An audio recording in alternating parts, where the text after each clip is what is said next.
Chaque nouvelle lune, je te partage les énergies de la lune amérindienne et l'invocation de la gardienne du mois afin de te partager et de te donner un avant-goût de cet enseignement. Alors, installe-toi confortablement, assise ou couché, selon ce que tu préfères. Détends-toi. Prends de profondes et longues inspirations.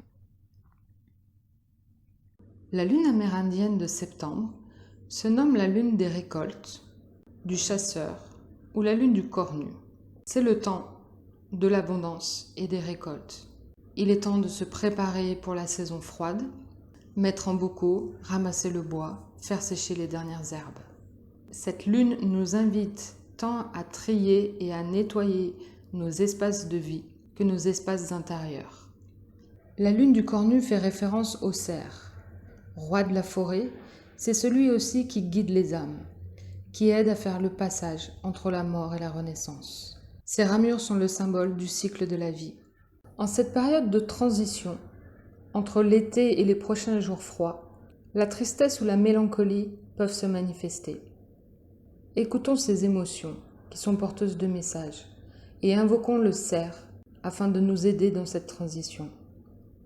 Accueillons telle une bénédiction les larmes qui peuvent se manifester, car elles sont le nettoyage du passé, de tout ce que nous ne voulons plus, et nous permettent de nous préparer à rentrer dans la prochaine saison sombre pour rentrer dans notre intérieur. Passons à présent à l'invocation de la gardienne. Sois attentive et relève les mots qui te parlent. 9e gardienne, celle qui apporte sa volonté de vie.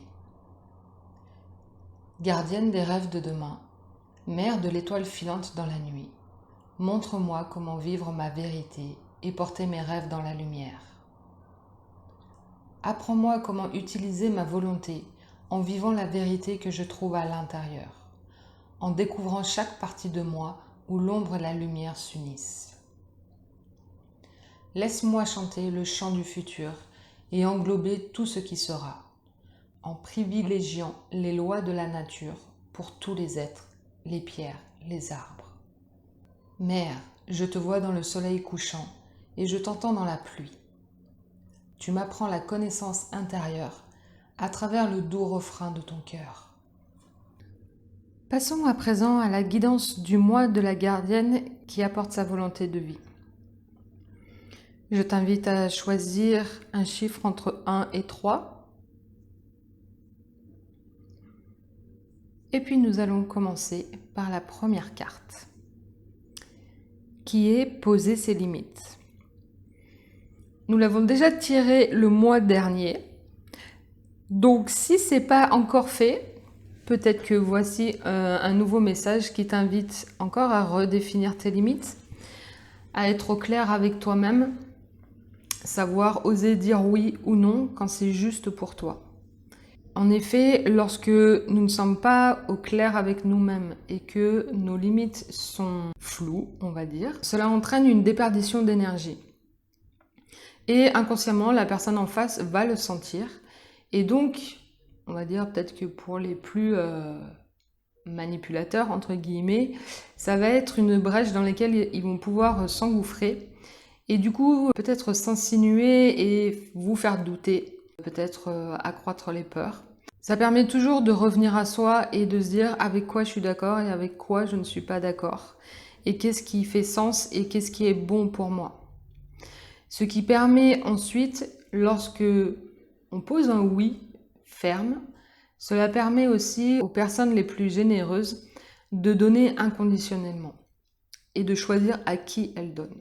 Donc voilà, je t'invite ce mois-ci à regarder dans quel domaine tes limites sont encore floues.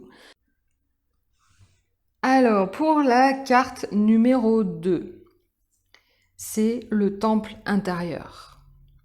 Dévouement. Branchez-vous sur le portail de votre cœur.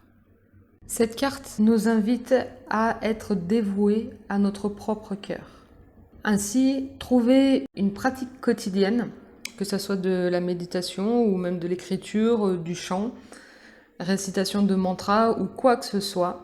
Cette pratique va permettre de se relier à son cœur, de prendre le temps de l'écouter, d'être attentive à ce qui se passe, Par cette pratique quotidienne, nous permettons aussi une reliance qui se fortifie avec le temps à notre âme. C'est dans cet espace intérieur, lorsque nous nous mettons à écouter notre cœur, que nous avons toutes les réponses. C'est à travers nos expériences humaines que nous faisons évoluer notre âme. Ainsi, accordons-nous du temps, de l'écoute, pour fortifier cette reliance. Et là se trouve le dévouement à cette ouverture de notre cœur pour écouter notre âme. Et pour les personnes qui pratiquent déjà un dévouement quotidien à leur cœur et à leur âme, sachez que vos guides sont fiers de vous et que cette pratique est inestimable. Demandez que votre esprit, votre corps et votre âme soient utilisés de la meilleure façon et que votre vie soit dévouée à toucher les cœurs. Passons à présent à la troisième carte qui est la protection. Rappelez votre pouvoir, coupez les liens et recouvrement d'âme. Au cours de notre vie, à chaque expérience forte émotionnellement, nous avons pu donner notre pouvoir à quelqu'un d'autre, à une situation ou à un lieu. Cette carte invite à revoir peut-être des situations, on va dire entre guillemets, traumatisantes, qui ont été fortes émotionnellement, pour vérifier et redemander que toutes les parties de notre conscience soient ramenées dans l'ici et maintenant. Votre énergie est sacrée et vitale pour maintenir votre propre pouvoir dans le moment présent. Alors vérifiez et appelez simplement en conscience que toutes les parties de vous soient rappelées et reprennent place à l'intérieur de votre corps, dans l'ici et maintenant. Voilà le tirage pour ce mois-ci. Dis-moi en commentaire si ce tirage te parle, si les cartes ont résonné avec ta situation actuelle. Merci de liker cette vidéo parce que ça fait toujours plaisir et ça m'encourage à partager ma reliance avec les gardiennes. Puis si tu veux plus d'infos, je t'invite à aller sur mon site internet www.lencens.com et je te souhaite un très joli mois. Que les gardiennes soient avec toi.